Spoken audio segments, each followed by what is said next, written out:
it's time for Stories from the Heart with Carol and Mark. Hello, beautiful friends. Welcome to another beautiful story from our hearts to your hearts. Today, we have a beautiful new friend, and she has a very, very important and enriching lesson to teach to our souls. Are your souls ready? My soul is ready. Mine is ready too. Ready, set, and go! An unforgettable lesson. Hilda was a conceited, rich little girl. She was especially rude to a poor little girl who knocked on her door, hoping to sell candy to help her family. Every time the candy girl came to the door, Hilda would yell unreasonably and say, "What do you want? How can you bear to be seen like this? Go away and don't be a pest." Embarrassed, the candy girl looked away in shame. Hilda's mother, though, in an effort to protect the candy girl and to educate her daughter, intervened. My. Would you just look at that candy? How yummy. May I ask you who made it? The candy girl, who was very proud of her mother's talent, would cheerfully answer, "My mommy." And being the loving and generous woman that she was, Hilda's mother would buy the girl's candy. Hilda's mom wanted to teach her daughter a better way. "Hilda, don't play around with destiny. Never reject the needy who come to our door looking for our help. Who knows what tomorrow may bring?" Hilda would mutter something under her breath. That evening, at dinner time, Hilda's dad was also very concerned about her daughter's way of doing things and said, "Hilda, never make fun of anyone. Work, no matter how humble it may be, is always honorable and builds character. Besides, the same people we help today may be the ones who help us in the future." The next day, Hilda, ignoring her parents' advice, delivered her usual routines of insults and put-downs. "Didn't I tell you not to come back?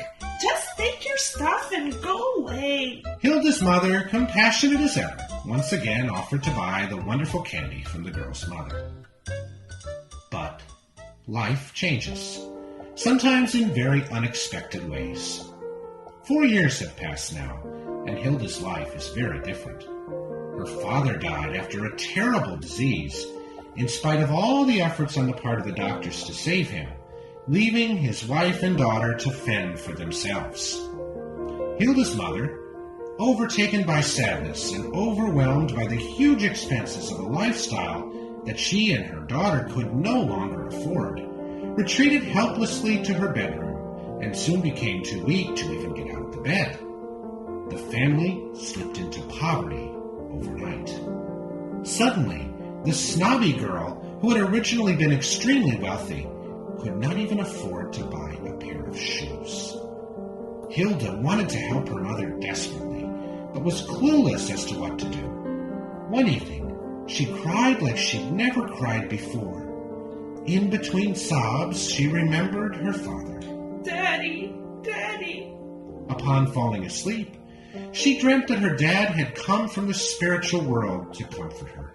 "Daddy, Daddy." "My daughter," she clearly heard him say, "I've come to tell you not to be discouraged.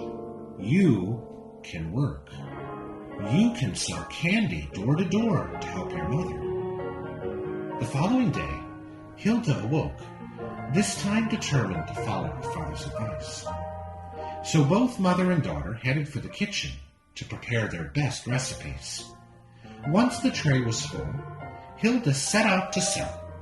She knocked on many doors and encountered a lot of compassionate and generous people who, like her mother, were eager to help to buy her candy. Unfortunately, she also ran into a bunch of mean and rude young boys from whom she heard things like, "What do you want? Go away and don't come back." It hurt so badly, the rejection and the humiliation of it all. At the end of the day, Hilda decided to make one last stop. It was a very modest home. Upon knocking at the door, a gracious girl came to the door. Oh, Hilda, it's you! Hilda recognized the girl immediately. It was the candy girl from the past. Anticipating a shower of insults, Hilda just stood there, resigned to her fate. My, would you just look at that candy? Who prepared them so beautifully? Hilda was quite relieved and remembered her mother's teaching and said, It was my mom. The girl bought all the candy Hilda had left so that she could call it a day, and then hugged her in sincere friendship. From that day on, Hilda was a changed girl. Life had taught her an unforgettable lesson. Yay! Yay! How beautiful!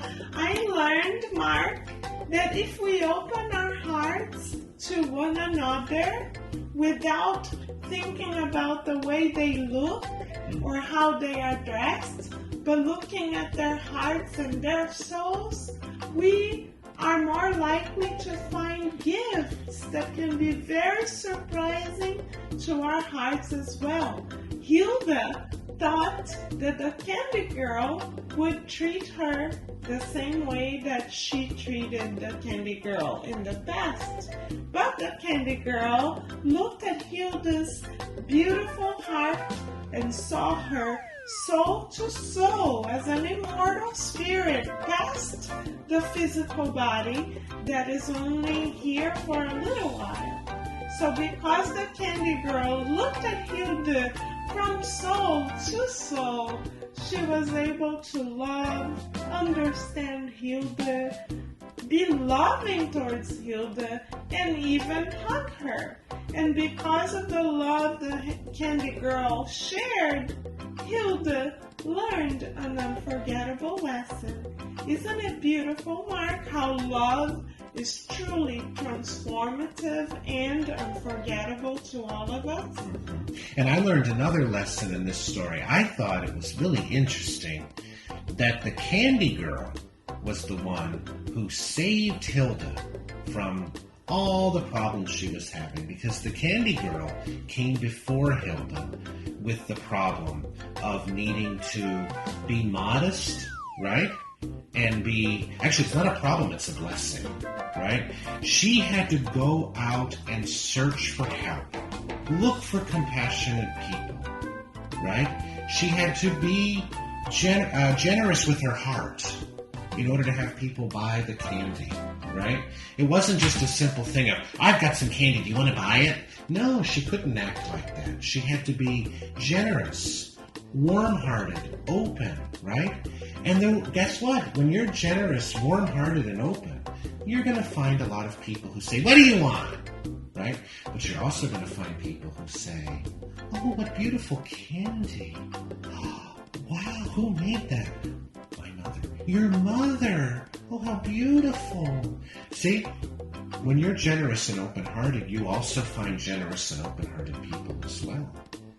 And generous and open-hearted people can transform the world, right? And they can transform themselves. So let's remember to be generous and open-hearted, even when maybe the rest of the world doesn't seem that way. Because one, we're going to be changing the lives of ourselves, but even more importantly, we're going to be changing the lives of all kinds of other people as well that we meet in everyday life, right? There's going to be someone who says, boy, that candy girl was really, really, really generous and loving. I can't believe she's so poor and yet so filled with love. You know, there's such a lesson there, don't you think? I think so, and because she's filled with love, she helps the people who are not yet filled with love, who are yet learning to love, to be more open towards love. So if we think, well, if someone calls me a funny or silly or bad name, I must call them the same name back, that is not the lesson. The unforgettable lesson is to hear the name, feel the pain in our hearts, and still respond with love. Because Hilda responded with love rather than with pain, she was able to teach and learn a lesson. Yeah. She could have walked away out of shame from the candy girl when she ran into her in that house, but she didn't. She stayed her ground, and she breathed in deeply, and she took in what was happening, and she said, I'm going to use this as an opportunity, as a lesson, right? And the candy girl also taught us a beautiful lesson. She was the one who was hurt in the past, so she could have chosen to hurt now. Because she could have thought, well, this person hurt me in the past, so now that I have the chance, I'm going to hurt them back. I'm not going to buy candy from you. Or I'm going to show you who I am now. Now that you need me, I'm not going to help you because you didn't help me before. So the candy girl could have behaved in this way, but she made a much kinder, much more compassionate, much more loving choice. She decided to embrace Hilda and encourage her and support her in every possible way. So by giving back love for hurt, we are helping not only to transform our own hearts, but to transform others' hearts. By exchanging hurt for love, we are offering all of those who are around us the best gift that can ever be given to anyone. And guess who first taught us this lesson? Big Brother Jesus! Guess who is now a part of the Big Brother Jesus love team? Hilda! The candy girl! Hilda's mom! Hilda's dad! Yes, and the candy girl's His mom! mother! Yay! It's beautiful how love multiplies. It's beautiful. The more we give, the more we receive. You got it. So let us practice this week, dear friends, to celebrate life by giving other people words of encouragement, words of hope, words of joy, words of love, perhaps a little hug, perhaps a little pat on the shoulder, perhaps sharing something of what we own so as to bring a little more love, a little more joy to other people's hearts, especially those hearts who are hurting right now. Because when our hearts hurt, we are not always able to love. So let us keep on believing those who are hurting, because they too are beautiful and loving children of God, and they are our brothers and sisters. So let us remember to always send them a kind word and a kind thought, because we never know when the unforgettable lesson of kindness and hope will reach their hearts. And Big Brother Jesus is counting on all of us. So we invite you now to put your I love you sunglasses on as Mark directs us in a beautiful prayer of gratitude, hope, and joy. Big Brother Jesus, I know, and many of us know, we've been hurt in the past many, many times. And we all have decided at some point or another that when we're hurt, we're going to hurt other people back. Or when we're angry, we're going to get angry with other people, right? And all of us have done this. And Big Brother Jesus, we want to ask you how to be better. Let's pray so that we can all learn to love when we're faced with hurt, when we're faced with fear. Let's all learn how to love. Let's all learn to respond with gratitude and love and hope and understanding. For in doing that, we are all going to spread love all around the world, no matter where we go. Thank you, Big Brother Jesus, for the lessons you taught us of forgiveness and love. And so be it. So be it! Yay! And until we meet again for another Stories from the Heart with Carol and Mark. we will be sending you hugs of gratitude every single day. Yippee! Love you guys. We love you. Bye. Bye.